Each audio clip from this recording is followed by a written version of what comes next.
What's going on? Welcome to the Moair Podcast. Today, our guest is a retired B-2 pilot who shares his turbulent story about how he earned his wings. He'll also share with us one of his stealth principles for success. If you stick around to the end, you're going to learn about a dream of his that just might shock you.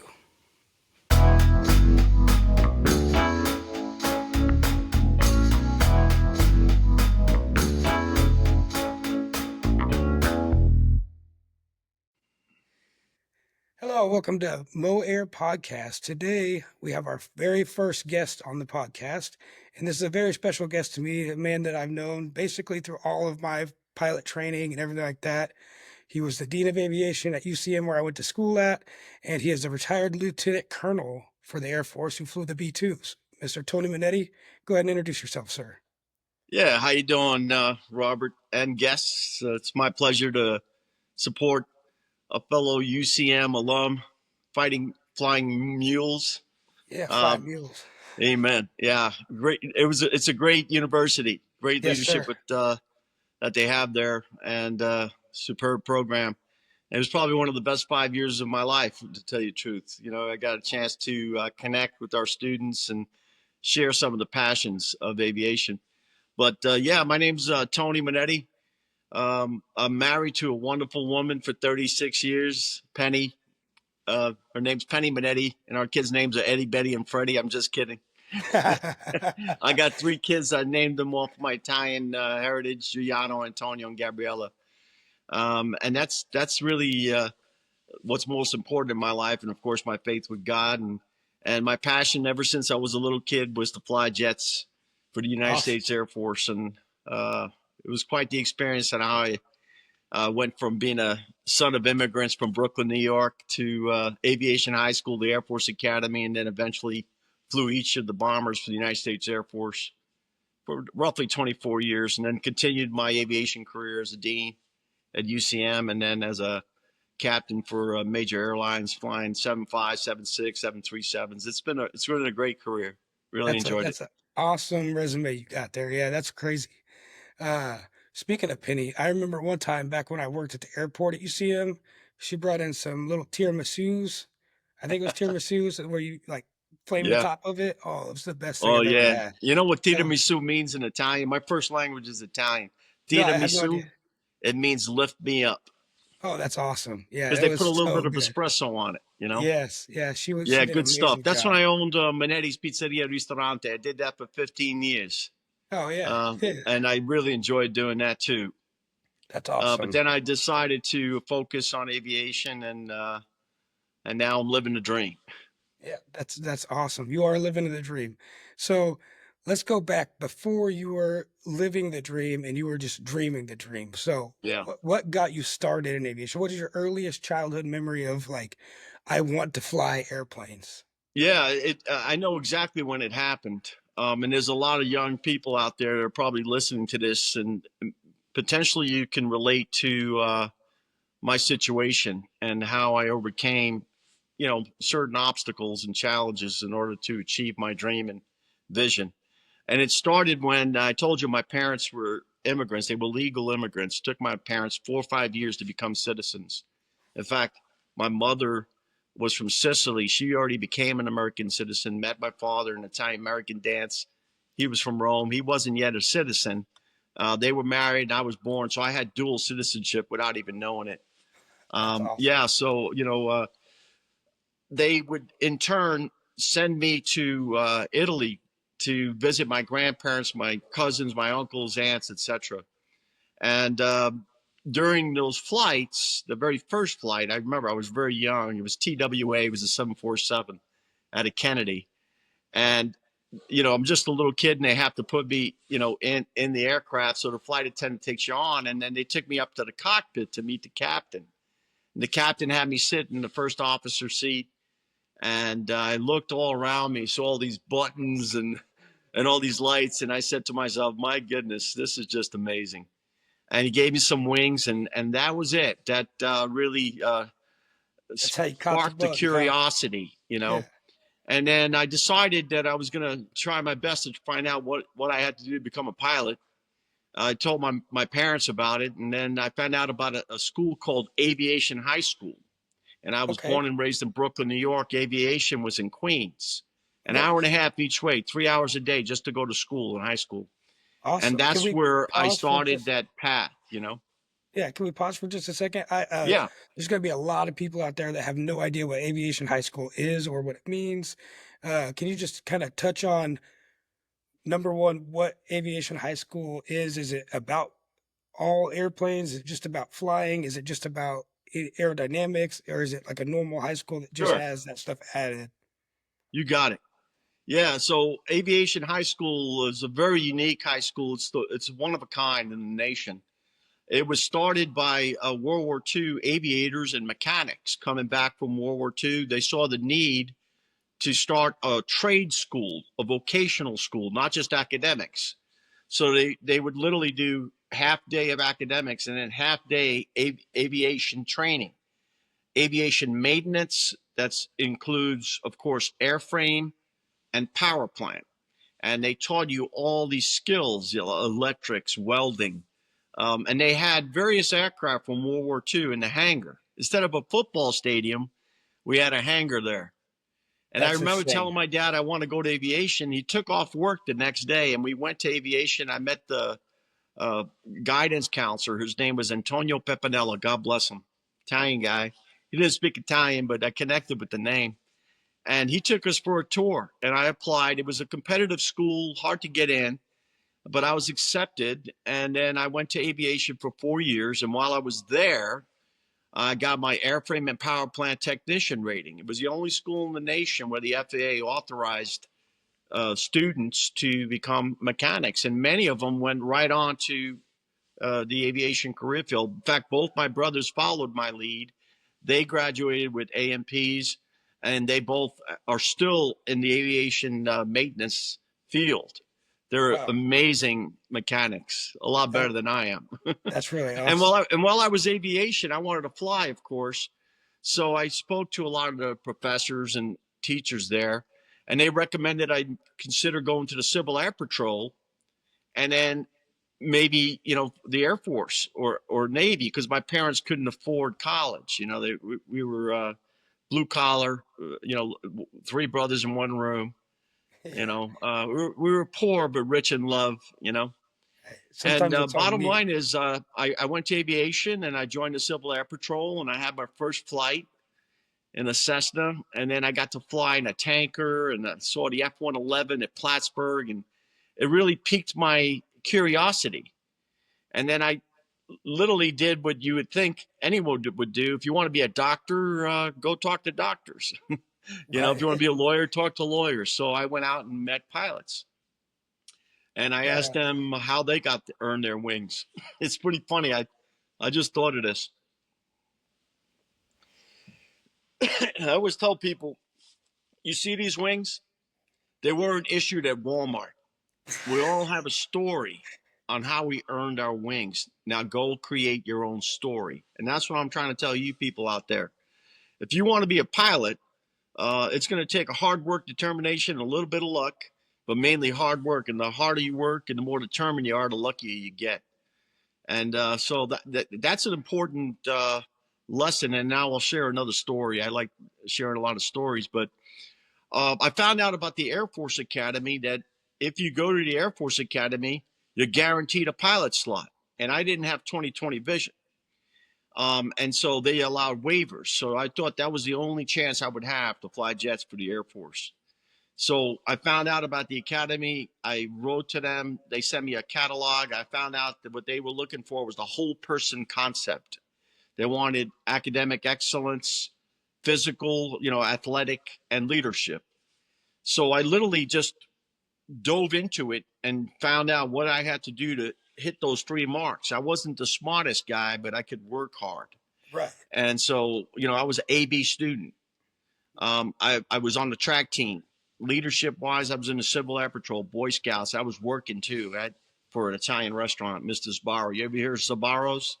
I have There's over not. 1,000 Sbarros around the world. He had one restaurant at the time, and that's why I eventually later went into the restaurant business. Oh, that's awesome. But the story is this: um, I applied myself. I became the president of the school. I was a president of Honor Society. I was the editor of the yearbook. I mean, there was nothing I wasn't involved in, leadership wise, academic, and athletic. And I thought I was a shoo-in for the academy, so much so that I only applied to one school, one Oh, wow. college, the Air Force Academy. That's And then awesome. in April 1982, I'll date myself a little bit, I got a letter from the academy and I was so excited. And when I opened it, they said, "We regret to inform you, but no. Oh, My SAT, my scholastic aptitude test scores weren't high enough." And so now I had no backup plan. that's rough. And it was tough, man. So maybe you can relate with me if you've ever failed at something that you worked so hard for. But Yeah. guess what? Anything that is worthwhile takes hard work. And I always teach young men and women, you got to be more like a tennis ball than an egg, you know? You got to bounce Okay. back, baby. Yes, sir. And sometimes when, I believe in God, I believe God puts people in your life. And um, 3 days later, I was on the subway going to aviation, and I saw an old lady standing on the subway.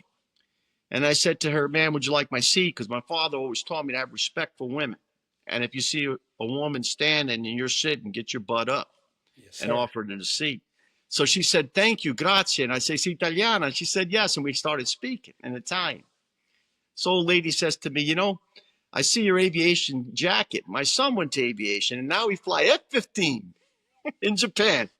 And he comes to visit me every year for 3 days. He just got here last night. Why don't you come to my house tonight? Maybe he can help you." That night I went to her house, met Captain Salvatore Speciali, an F-15 pilot out of Cadena. And he said, "Kid, you remind me of me. My first language is Italian. I didn't do great in the SATs, but I went to a prep school in California. I'm going to call that guy up and see if he can get you a slot." He called them right there and then. They got me a slot, but it cost $8,000 to go to a prep school for Ivy League schools. Ooh, My that's dad rough. didn't have a lot of money, but he never also owned a new car. And he was about to buy a Cadillac, and he gave me the money instead.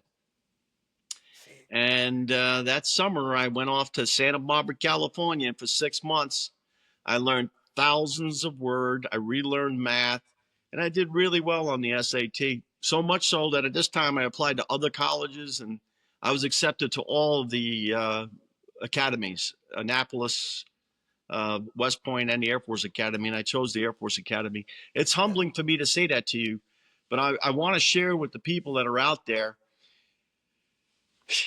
Man, I had to work my butt off. I didn't date for 6 months. I'll be honest with you, man. Hey, And I loved dating and I loved women and dancing, but I was just like focused. I'm and, going to and fly jets for the Air Force Academy. And that's one of the because my things. dad believed in me, and because of that divine providence of meeting this woman on a train, it changed the trajectory of my life. Right. And that's one of the things I wanted to touch on. One of the major things that I wanted to talk about on here is aviation is not just for the rich and privileged. It's for anybody who wants to put in the effort and put in the hard work. And, Right? like you said, the divine intervention or the divine meeting of that woman, but it wasn't because you were raised a certain way, which is what led you to meet that woman. So That's a it's great also point. about family and having good core values. And that'll get you a lot farther, especially in aviation being a tight knit community. If you have good core values and you have a good work ethic, then you reach out to the right people. There's just going to be people that'll help you get through things. I So, agree. There's a lot of people that I fly with currently. I love listening to their stories, and I also saw our students. How many of them had to work at Burger King for a whole week to get 1 more hour flight time? You know, yeah, yes, I sir. get it, and that's why I say these wings weren't issued at Walmart. So if you have a burning desire, I could tell right away when I meet with people if they're going to be pilots. I'll be honest with you because I've been around it so long. There's no such thing as, I'm really thinking about it. It'd be kind of cool. It's got to be, I eat, sleep, and drink aviation. I love it. I want to know everything. I want to memorize all these new vocabulary words and aviation uses, all the acronyms. I want to learn the FARs, the Federal Aviation Regulations. I Yeah, want to learn about the systems. I want to learn how to be a better communicator, CRM, cockpit resource management. I want to learn how to understand safety and safety management systems and a how I can huge become part. Yeah. more efficient and effective as an aviator to take off and land on time, but more importantly, to keep my passengers safe. In the Air Force, it was different, completely different ops tempo and mission focus. It was a lot more complicated because we're dealing with bombs and weapons and threats, not just takeoffs and landings and navigating around threats of weather, for example. Right. The Air Force really does a superb job of breaking you and rebuilding you to the standards of excellence. They have three core values: integrity, excellence, service before self. And we really believe in it, you know. And then safety always, you have to be safe always, which is, of course, the core values of UCM. Yes, yes, I remember that. As soon as you said it, it just clicked in my head. That was a Yeah, baby. UCM thing for us. Safety always. Yeah. That's it, baby. So that was awesome. We also, want to put out there that if aviation isn't in your blood and like you just feel like it's part of your genome, that doesn't mean that you can't do aviation. It's That's just, right. you haven't got the itch yet. You haven't got that one part of aviation that connects you to it. Or maybe it's not for you, but go out there and try all the different things. Try riding in an airliner, try riding in a private two-seat plane or four-seat plane. Try getting in a helicopter. There's Yeah, all types of aviation, or even absolutely. I'm staying on so the glad you ground. brought that up because a lot of my students, they wanted to be pilots, but then they realized they prefer airport management or they prefer avionics or drones, Air traffic control. air Yeah. traffic controlling, weather. A&Ps.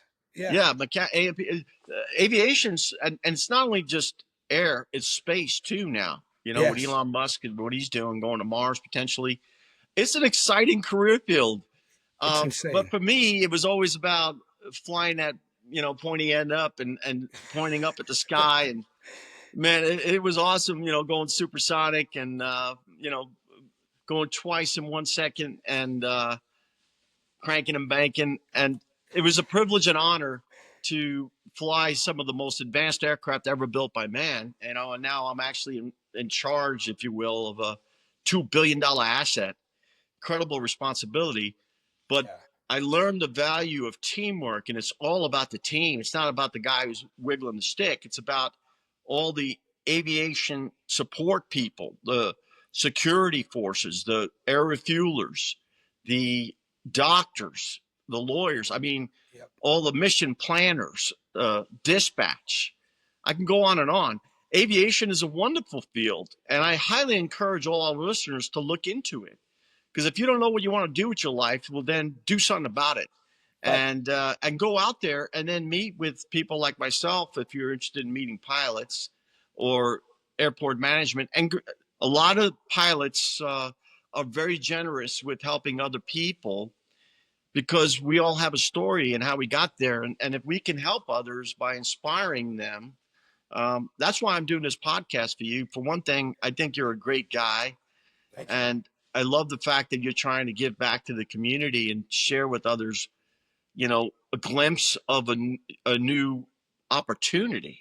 Yeah. And one of my best friends is, he always teaches me a few lessons. And one of them that I love the most is that opportunity is all around us like air. Only some of us see it and most don't. And so it starts with vision. My friend Yes, sir. Doug is an amazing man, and he's taught me a lot. And that's one of my favorite quotes of his. Well, But I yeah, try there's to. there's a lot more I could talk about. But I'm just excited to meet people out there and share with them a little bit of what aviation offers them and give them an opportunity to look into it. There's a lot of people that are first responders that are using aviation assets, troopers and Yes. cops. They need airborne assets to help them have situational awareness on the threat area before going in there. And there's helicopters, of course, that are used to transport victims from crashes. I mean, I can go on and on. It's an Oh, exciting career field. I highly encourage you to look at UCM and other universities that are out there, or go to the airports or talk to people in the career field, because it starts with vision, you know? yes, sir. Yeah, and that's one thing I really wanted to touch on with this whole podcast is aviation is a family in a sense that if you're in it, you're in it. You know, it doesn't matter if Yeah, you can't afford to go every single fly in, or you don't have time to do this, or don't have time to do that. Once you're in it, you're in it. And there's plenty of people out there that'll share stories or help you through a hard time, or if you don't understand something, if they might, and they'll just kind of help you through that situation, or maybe they'll take you up in the airplane if you can't afford to go fly your own, or maybe you got a medical issue so you can't fly yourself. They'll go fly with absolutely. you. You know, and Yeah, it's great. at different air shows that I've gone to, and I've done so many air shows. At one time, I was in Houston, and I was in front of my T-38, and the B-2 was going to do flybys, and so they sent me down there for 3 days. And one of the other guys I was flying with, his family was from Houston. I said, "Just go be with your family. I'll hang out in front of the jet all day." And I like talking to people, Right. and I'll do it. So I'm in my flight suit, and all these people around me, and I'm talking to me, and there was a MiG parked right next to me, and there was a guy in a black flight suit, and people were talking to him too. And at the end of the day, he came up to me and he goes, "Hey, how you doing? My name's Roger." I go, "Oh, I'm Tony." He goes, "What's your call sign?" I go, "Mayor." He goes, "Oh, it's nice to meet you." I go, "What about you? You got a MiG? That's pretty cool." He goes, "Yeah." He goes, what are you doing after this? You want to go out and have a drink or get dinner?" I go, "Sure." And that night I got to meet Roger Woolsey. He's the CEO of Millionaire, Wow. and he told me his story. And his story is parallels mine in many ways. He came from nothing. He used to cut grass for people, and one of the guys he would cut grass for was a pilot. He became friends with him. He saw how good a job he did as a guy cutting the lawn, gave him an opportunity to fly. He worked on this private commercial, started flying, and then eventually he's flying like Fleetwood Mac and other people in these little aircraft. And Wow. then he would go to these FBOs and he'd go, "Man, these FBOs, fixed based operation, which is where you get the gas, they weren't very nice." So he came up with the idea of Millionaire. He goes, "Why don't we create a fixed based operation, an FBO, for exclusive clients so we could take better care of them and service their aircraft in a more professional manner?" And he created the idea in his head, wrote down a plan, got investors, and he started now Millionaire. He's a great guy. That's And now, awesome. of course, Yeah. he flies his own jets around, and he's all over the world. You see what Yeah. I mean? For the people that are listening right now, guys like Roger, myself, we came from nothing, if you will, financially, but we had a heart of gold as far as passion for learning, for working hard, for having vision, determination, and then just being real with people. And I think when you connect with people and you share with them, what you're trying to do, they then will join your team and they will help you succeed. Because remember, it's not about you; it's about the team. Correct. Yeah. Yeah. And that's great. I had no idea that that was his story. That's insane, coming Yeah, it's from pretty cool, man. basically nothing and making everything he has now. That's insane. Your story is one that's always just been amazing to me. But I did learn something new about you talking to you the other day. Actually, a few things. One is that you were an A&P, which I had no idea. You had to tell me a little bit about becoming an A&P, so the non-pilot side of aviation that you were part of. Sure. For the listeners out there that don't know what A&P means, it means airframe and power plant. So an aircraft is made up, of course, with the wings and the fuselage. And that's the airframe of the aircraft. The power plant are the engines that power it in order to give it flight. So in order to become an aviation maintenance technician, you have to learn your airframe and power plant, get your certificate, and then you take academic classes. You have to take a Federal Aviation Administration test, an FAA test, score above 85% or whatever it is now. And then you have to do a practical where you have to like change tires or whatever it is that they ask you to do. And then you have to do a verbal interview with another mechanic. And they'll ask you, "Hey, if you had this problem, how would you solve it?" So it's extremely rewarding being an A&P because your day is not boring. Every day it's something different. My brother just showed me an oil leak he had on an engine, and the work they had to do to tear it apart and find it and fix it. And I will tell you, by flying for the airlines, the maintenance is spectacular. It's not like the Air Force. I had a lot of emergencies in the Air Force. There's not much I haven't seen in my 24-year Air Force career, but in the airlines, They work all the time. Seriously, uh, the FAA does a great job, and so do the companies. Making sure that they have great aviation maintenance technicians, right tools, processes, and procedures to back up to make sure what they're doing um, minimizes any mistakes at all by having other people back up your work. Because aviation is very unforgiving. I used to be an aircraft accident investigator also, for the Air Force, and so I learned a lot about safety and how to, with the NTSB and others, how to investigate aircraft crashes to find out what were the recommendations and causes. And a lot of times, not all the times, but a lot of times, it's not maintenance. It's CRM, cockpit resource management, or pilot error. Not all the time, of course, because no pilot takes off thinking they're going to crash. Of course not. Right. But complacency kills sometimes, and it's why it's very important for the people that are listening right now. If you're really thinking about being in aviation, you got to have these two words: self-control, and you got Yes, to be sir. disciplined because other people's lives depend on it, and of course your own. Yes, So sir. by having self-control, that means you won't do stupid things like drink before flying. I don't even have to say that, but or just not care. You got to have your A game all the time, and you got Focus. to you got Yes. to constantly battle fatigue, if anything, because we're flying all the time. Like sometimes 20 days a month, Yeah, and that's so you're up and down a lot in different time zones. So the FAA has done a great job recently, I think, and the airlines to study and develop mitigating things that we can do to combat fatigue, so that we're ready to fly. And if we're not, we just say I'm not ready to fly, and you don't fly. just Or you get call in another sick. crew. Yeah. I know that sounds weird, but if you're too tired, you just don't fly. Because safety is always. You know. Yes, sir. Yeah, that's a good thing. Some people out there watch the movies and they see the pilots, no matter what, whether they're drunk, high, whatever, they just Yeah. go fly the airplane anyway. That's not real life. No, that's not real life.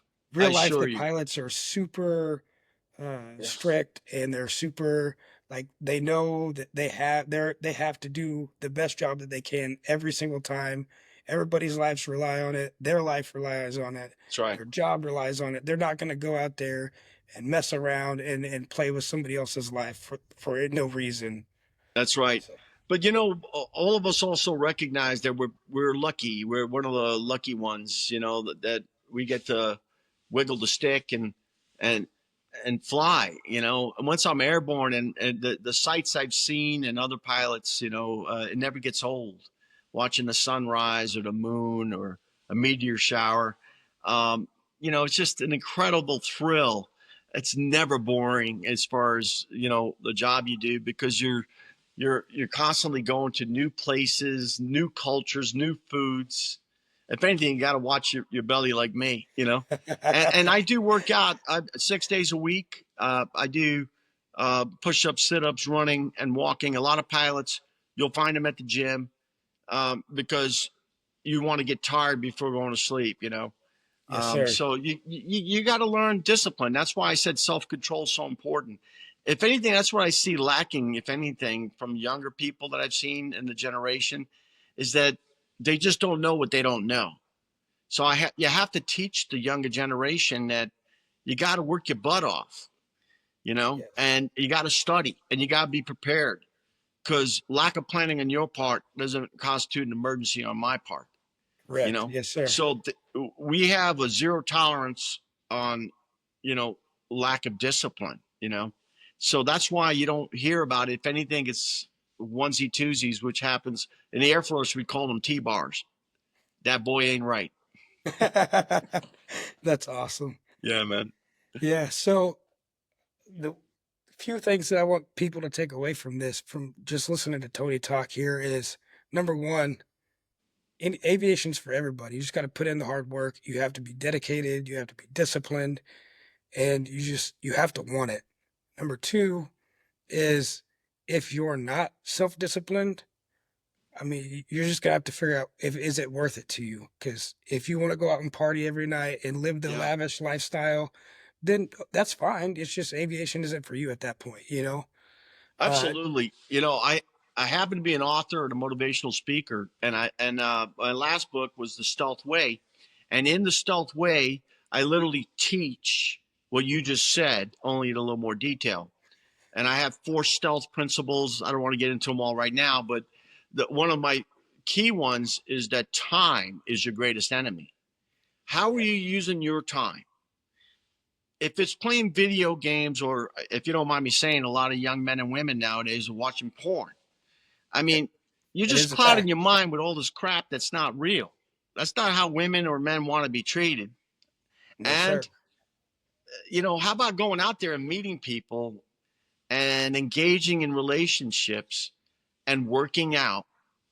It takes discipline. Like this morning, I've been off for 2 weeks. It's wonderful. That's one of the great things about your schedule. You can arrange to have time off. And I've been walking every morning for an hour with my dogs. I work out in the morning. I have my habits, you know. I call it cash is king. You have to have knowledge, attitude, skills, and habits. And attitude is the most important part of it all. But your habits really define you and how you use your time. So you have to be looking at the man in the mirror or the woman in the mirror, and do you like what you see? And if you don't, no one can hurt your feelings except for you. Yes, sir. You have to decide, what am I doing with my time? What do I really want to do with my life? And develop that vision, and I call it a life flight plan. And then write it down, because if it's not written, it didn't happen. And develop those goals for the future. And then work your butt off to make it happen. And you're not always going to make it. Look at me.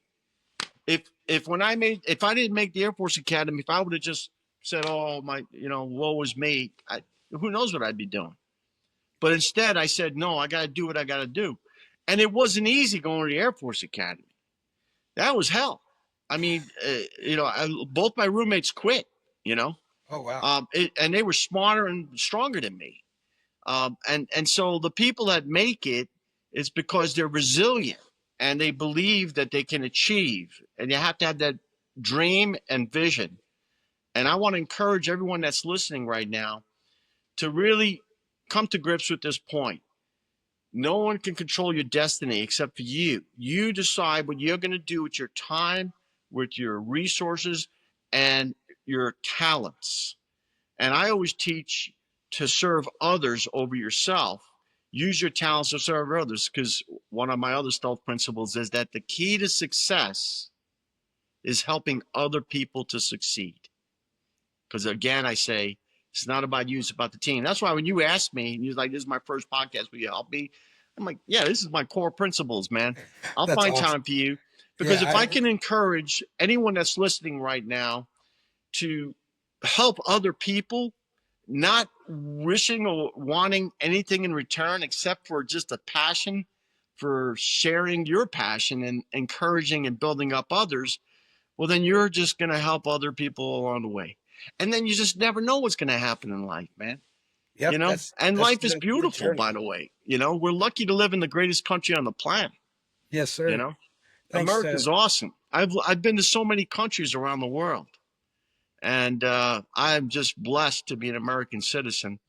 I yes, value our freedom, our Constitution, and our republic, and I'm just so grateful that I have the opportunity to be free. You know, yes, sir. and and to be able to come from a kid from Brooklyn, the son of immigrants, to flying a B-2 stealth bomber to other airplanes around the planet. It's a privilege, and I thank God for it, and I thank my parents for it, and my teachers. I'll share one more story with you, and then if you have other questions, you can let me know. Okay? Okay. Well, I was But gonna say I that just just have goes to one show more you. story I just thought of when I said teachers. Okay, go ahead. Her name is Mrs. Grimaldi. She was my geometry teacher. And when I started geometry in my sophomore year, I started crying at home because my parents, of course, had no clue what that was. And so no one could help me. And I knew if I wanted to go to the Air Force Academy, I had to learn math. And so I went to go see Miss Grimaldi after class, and I said, "I just don't understand anything you're saying." And she goes, "Okay, If you want to learn, you can come in early or after school, or I'll meet you for lunch. What works best for you? I go, whatever works best for you, because you're taking your time.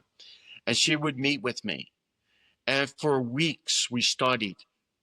And all of a sudden, I got it. It was like it all came together. It all made sense.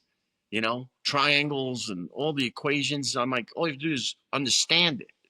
And once you understand it, then it all makes sense. Like 1 + 1 = 2. You know what that means now, but if you can't understand what 1 + 1 means, what the hell is 2, right? Right. Yeah. I remember taking the New York State geometry standard test. And at the time when I went through school, they would post the grades on a board and you would look for your name. And I started from the bottom of the list. There were like 300 students and I was number one. I scored a 99%. I feel like crying right now because I remember how much I cried previously, not understanding nothing. And now I was number one. And it always hard work, determination, a little bit of luck. See, I had to ask for help. Miss Grimaldi, from her passion for teaching, cared for me, invested her time, and because of her, I really believe, and people like her, I was able to succeed later on in life. Look, if you're out there listening, you help other people. Use your time and talents. It's not about you. It's about the team. It's about the network. It's about the connections. But get the heck out of your house and stop doing social media and all this other crap with your time, with video games and whatever else you might be doing, and go get a job. Go engage with people. Learn something new. And aviation is a wonderful career. Like we just mentioned earlier, it's not just about pilots, it's the airport, it's maintenance. There's so air traffic control, weather, space, legal, aviation legal. I mean, there's so much out there. I highly encourage you to pursue a career in aviation. And if we can help in any way, reach out to us and we'll see what we can do. Yeah. Yes, that's perfect. Yeah. So obviously, this whole podcast is talking about just aviation in general. But my one question that I'm going to ask everybody at the end of every episode is going to be, if money was no issue and you could buy one aircraft for personal use and it was yours and you could pick whatever you wanted, which aircraft would it be and why? Oh, it's a really simple one, and you're gonna laugh at me when I tell you. I have flown F-16, I've flown MiG-29, B-2s, all the Boeings, But there's one airplane that excited me so much, and it was a Piper Cub. A seaplane. I got my seaplane rating, and I went to Lake Champlain in a Piper Cub. The windows were open. It was 55 knots. I lifted off the water. I'm skimming the water, gaining airspeed. The water's splashing in my face, and I'm feeling the airplane. And if I could get, I would want a nice little Piper Cubs seaplane. And I That could is go not fly what I wherever the expected. heck I want. And guess what? I would always have a headwind and I'd land Yes, in the water. It's sweet. Anyhow, yeah, that's you see that? I awesome. bet you weren't expecting that. I definitely was not expecting that. That was out of left field, man. I was It's something I uh, could afford too. right. Yeah, that's insane. That's the one plane, Tony That's my Monetti, that's favorite airplane been I've in flown. Yeah. every aircraft you could ever imagine. Yeah, man. That's it. And the That's B-1 awesome. was cool. I flew the B-1 for a couple of years. Supersonic bomber, 4 F-16 engines, swept wings, 67.5 degrees, supersonic, down low, 0.95 Mach. Oh, man, it's awesome. That sounds awesome. Yeah. Yeah, it was. So, all right, Tony. Well, I really, really appreciate your time and Roger you that, brother. coming Good on and luck to you, talking to Robert. me. And I know Thank you're you, going to sir. succeed. Thank you. Hey, Yeah. I always say fly, baby, fly. Fly, baby, FLY. fly. FLY. Always go forward, love life and live it fully, and say yes to new opportunities that There you align go. with your core values. Fly, You heard baby, it from fly. Tony Minetti first, right here. All right, brother. Take care, man. Yes, sir. Have Best a of good luck to day. you. Thank you. Ciao.